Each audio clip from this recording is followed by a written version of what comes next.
We all know that how we carry ourselves in public says more about us than we realize. Sometimes it's not about what we do, it's about what we shouldn't do. Small actions can either build respect or break it instantly. And if we're not careful, those habits follow us everywhere. Today, we're breaking down 9 things you should never do in public if you want to keep your dignity, respect, and influence intact. When you're out in public, the way you handle your emotions is one of the most powerful signals you send to the people around you. Losing control, whether it's through yelling, slamming things, or even visibly pouting, tells everyone watching that your emotions run you instead of you running them. In those moments, you might think you're proving a point or releasing pressure, but what you're really doing is showing weakness. People are quick to judge what they see, and if the image you put out is someone who can't stay composed under stress, they won't trust you to handle responsibility, leadership, or even simple respect. The truth is, life will always hand you frustrating moments, but the mark of maturity is not what you feel. It's what you choose to do with those feelings when all eyes are on you. Think about the times you've seen someone lose their cool in public. Maybe it was a person yelling at a cashier over a small mistake, or someone screaming in traffic because another driver cut them off. Did that outburst make you see them as powerful, or did it make you quietly shake your head and think they were overreacting? More often than not, when we witness someone else blow up, it feels uncomfortable, even embarrassing to watch. That's the same effect we have on others when we lose it in public. People may forget the details of the situation, but they'll remember the image of how you handled it, and that memory is what sticks to your reputation long after the moment has passed. Self-control in public doesn't mean ignoring your emotions or pretending you don't feel them. It means recognizing the situation, acknowledging your frustration internally, and then choosing to channel it in a way that doesn't damage your credibility. Anger and frustration are natural, but discipline is what separates those who let emotions control them from those who use emotions as fuel to stay composed. When people see you handle irritation with calmness, they associate you with strength. They may not say it out loud, but they register it, and it makes them respect you more because composure is rare, and rare always stands out. The biggest trap is believing that blowing up helps you get it off your chest. In reality, it often creates more problems than it solves. Losing control can turn small issues into big ones, damage relationships, and in some cases even lead to consequences that follow you long after the moment is gone. For example, snapping at a colleague in public can spread quickly through a workplace and alter how everyone views you. Raising your voice in a store can get recorded on a phone and shared where thousands of strangers see you at your worst. One uncontrolled moment can undo years of carefully built respect, and once it's out there, you don't get to pull it back in. Public spaces test your patience more than private ones because you're surrounded by people who act differently than you, who might be careless, slow, or simply unaware of how their behavior affects you. That's when the urge to react is strongest. And that's when self-discipline matters most. The ability to walk away, breathe, or simply pause before you respond is not weakness, it's control. And people notice that. They notice when you choose not to make a scene, when you choose not to match someone else's chaos with your own. That choice builds an image of stability, and stability is what others lean on when they need someone they can trust. There's also another side to controlling emotions in public that often gets overlooked, and that's protecting your own peace. Every time you lose control, you're giving away energy to the wrong thing. You're letting the environment dictate your behavior, and that leaves you drained, frustrated, and often regretful. By staying calm, you not only keep your dignity in front of others, but you also keep your peace within yourself. That inner control becomes a shield that helps you move through situations without carrying unnecessary stress for the rest of the day. Instead of replaying the outburst in your head, you get to walk away with your pride intact and your energy reserved for what really matters. The bottom line is this: controlling your emotions in public isn't about looking perfect. It's about showing that you can be trusted to rise above the moment. It's about proving to yourself and others that you won't let circumstances dictate your character. People respect those who don't crumble under pressure, who don't let anger or frustration spill out for everyone to see. Every time you choose to remain calm when it would be easier to lose it, you're not just saving face, you're building strength. And that strength is what turns ordinary moments into opportunities for lasting respect. How you treat people who serve you in public is one of the clearest reflections of your true character. Anyone can act polite to a boss, a client, or someone they want to impress, but the real test comes when you interact with the waiter who takes your order, the cashier who checks out your groceries, or the employee who brings you your coffee. These are the moments when the mask comes off, when the respect you give is not about what you can gain in return, but about the kind of person you really are. The way you act in these situations tells people everything they need to know about your integrity, because respect is never about hierarchy, it's about humanity. Every single person has been in a service role at some point or has a friend, sibling, or family member who has worked one. That means when you're disrespectful to someone in public who is simply doing their job, you're not just hurting that one person, you're sending a ripple through everyone watching. It's uncomfortable for others to see, and they don't forget it. They might stay quiet in the moment, but in their minds, they've already made a judgment about you. You've shown that your kindness has conditions, that it disappears the moment someone can't give you power or status. That kind of behavior shrinks people's respect for you instantly because people admire consistency, not selective courtesy. When you're in public and someone makes a mistake, like getting an order wrong, moving too slowly in line, or forgetting something small, it becomes an opportunity for you to display either patience or arrogance. Choosing arrogance may give a quick burst of satisfaction, but it leaves a lasting stain on your reputation. On the other hand, choosing patience demonstrates maturity and strength. People notice the customer who calmly addresses an issue without raising their voice, who speaks firmly without belittling, who corrects without humiliating. That level of composure communicates confidence, and confidence never needs to embarrass someone else to prove itself. In fact, the quieter the correction, the louder the respect you earn from those who see it. It's also important to recognize that everyone has battles we cannot see. The person behind the counter may be working a double shift, dealing with a rude customer right before you, or carrying personal stress you'll never know about.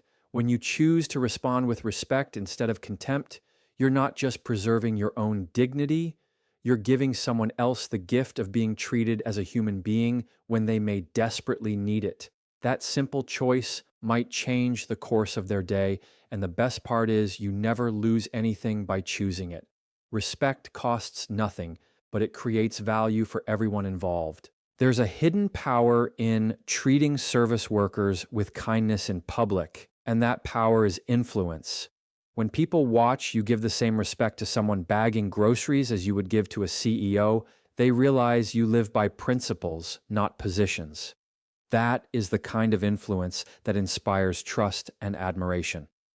Parents watching may quietly think, "That's how I want my kids to act." Strangers may decide to follow your example the next time they're tested. Influence doesn't always come from speeches or big moments. It often comes from the small, everyday choices that happen when you think no one important is watching. But in reality, everyone is. Another truth is that disrespect in public never stays private anymore. In a world where cameras are everywhere, one rude outburst can be recorded and shared to thousands of people in seconds. That video doesn't just capture your words, it captures your character, and it can follow you far beyond that one moment. On the other hand, showing respect and patience can be just as contagious. People admire those who stay calm under pressure, and that admiration can open doors you didn't even know were there. Every time you interact with someone serving you in public, you're writing a story about yourself, and that story gets read by more eyes than you realize. The choice to never disrespect people who serve you isn't about being perfect, it's about being aware. It's about understanding that in every public interaction, you're either building your reputation up or tearing it down. The person you are when you think the moment is too small to matter is the person you truly are.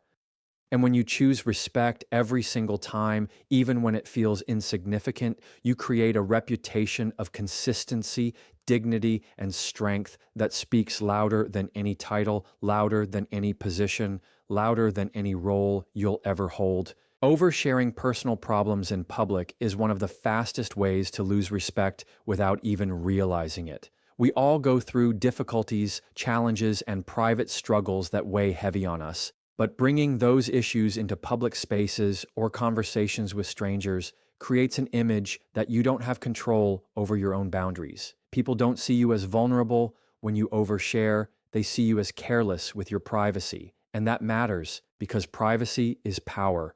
When you give it away too freely, you give others the chance to use it against you, misunderstand you, or even judge you unfairly. Sharing too much of your personal life in public may feel like connection in the moment, but it often leaves regret when the words can't be taken back. When you open up too much in the wrong place, people can start to distance themselves without saying it directly.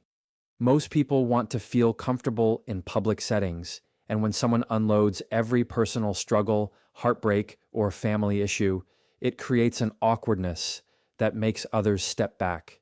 They may not know how to respond, or they may feel like they're carrying the weight of your problems when they didn't ask for it.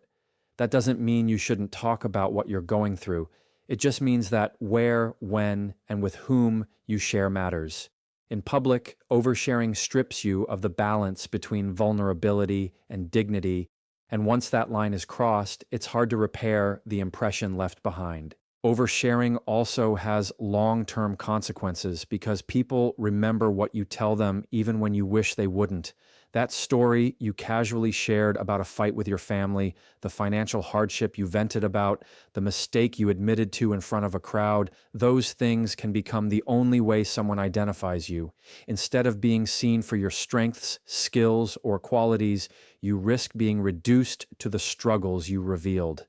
And once people lock that identity to you, it's incredibly difficult to rewrite it. Protecting your personal information is not about hiding who you are. It's about making sure you're known for the things that matter most, not for the things you said impulsively when you felt overwhelmed.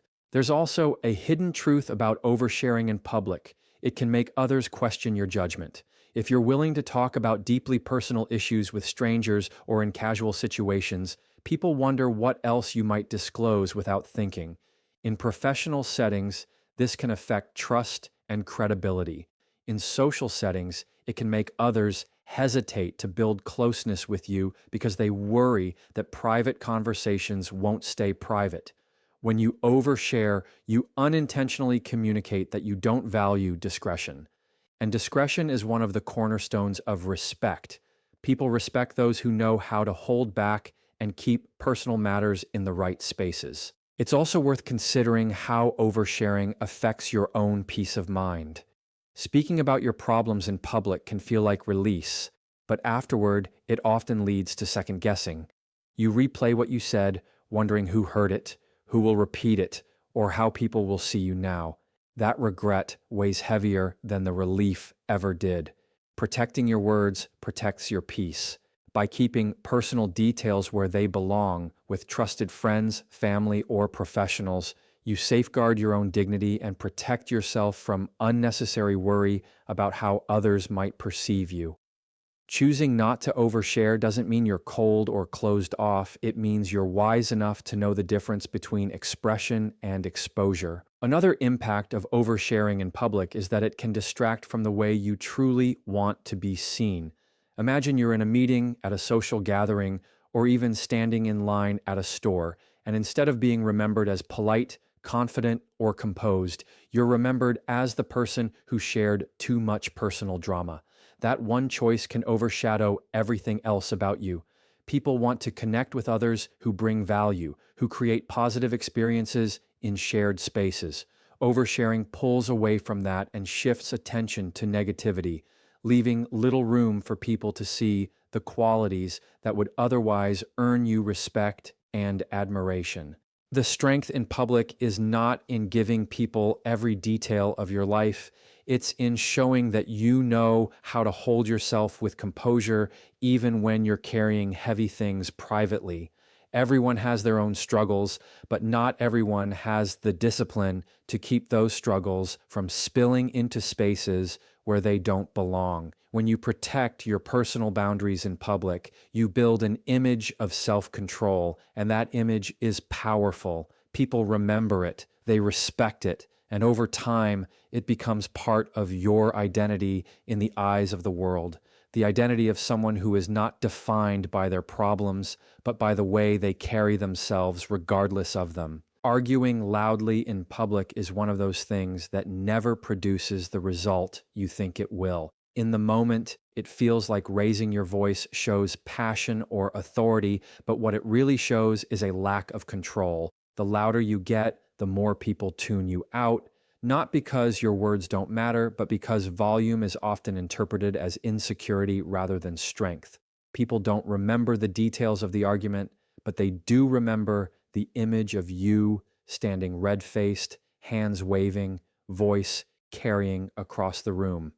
That memory lingers far longer than the point you were trying to prove, and it becomes a reflection of how people expect you to handle conflict in the future. The temptation to argue loudly usually comes from wanting to be heard, but raising your voice doesn't guarantee understanding. In fact, it usually guarantees the opposite. When people see someone yelling in public, they don't think of reason, they think of chaos. They don't hear the argument, they hear the tone, and that tone drowns out logic, facts, or fairness. Instead of convincing others of your perspective, you push them further away from it.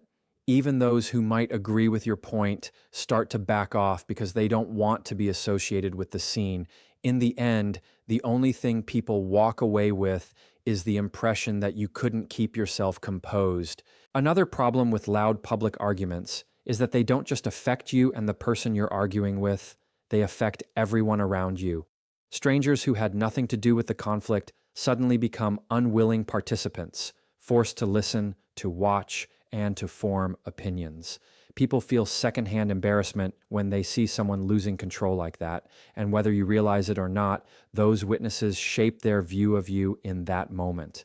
The louder the argument, the bigger the audience, and the bigger the audience, the quicker your reputation can shrink.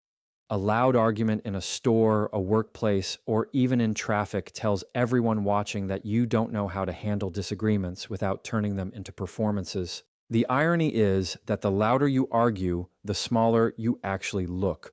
Volume doesn't project power, it projects desperation. True strength is in restraint, in the ability to stay calm even when emotions are running high. People admire the individual who can stand their ground, speak clearly, and hold their position without ever letting their voice break into shouting. That kind of presence makes people listen because calmness signals confidence. Loudness, on the other hand, signals insecurity. The person who needs to yell to feel heard is the person who hasn't mastered the art of persuasion. And persuasion is never about volume, it's about delivery. There's also the ripple effect that comes from arguing loudly in public. Once you've been seen losing your cool, that image follows you. Coworkers start to wonder how you'll react under pressure. Friends may think twice about bringing up disagreements in public because they don't want to be on the receiving end of another scene. Even strangers who witness it may carry that snapshot of you forward and repeat it to others. It only takes one loud argument to undo years of carefully built respect because people tend to remember the extreme moments more than the consistent ones. The louder and more public the argument, the longer it takes to rebuild trust and credibility. The truth is, loud arguments don't solve problems, they escalate them. When one person raises their voice, the other often matches it, and suddenly what started as a simple disagreement spirals into a full conflict that neither side planned on. Escalation never brings resolution. It only hardens positions and leaves both parties feeling unheard. In public, this spiral not only embarrasses the people involved, but also invites strangers into the drama. Instead of coming across as someone who can navigate conflict, you come across as someone who creates it. and that makes people avoid serious discussions with you altogether. Carrying yourself with dignity in moments of disagreement doesn't mean staying silent or letting people walk over you. It means choosing the tone that communicates strength without sacrificing respect.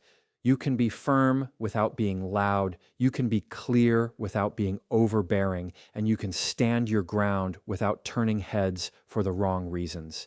People remember composure, they respect control, and they lean in to listen when someone demonstrates the ability to handle conflict without letting it control them. The next time the urge rises to raise your voice, remember that what really leaves an impression is not how loudly you argue, but how strongly you stay composed when the pressure is on. Treating public spaces like they are your private ones is a mistake that quickly makes people lose respect for you. Public spaces are shared environments, and the way you behave in them signals whether you understand the value of community and consideration. When someone acts like they own the space, whether it's talking loudly on the phone, leaving trash behind, or disrupting the flow of people around them, it communicates selfishness. It tells everyone watching that you think your needs are more important than everyone else's.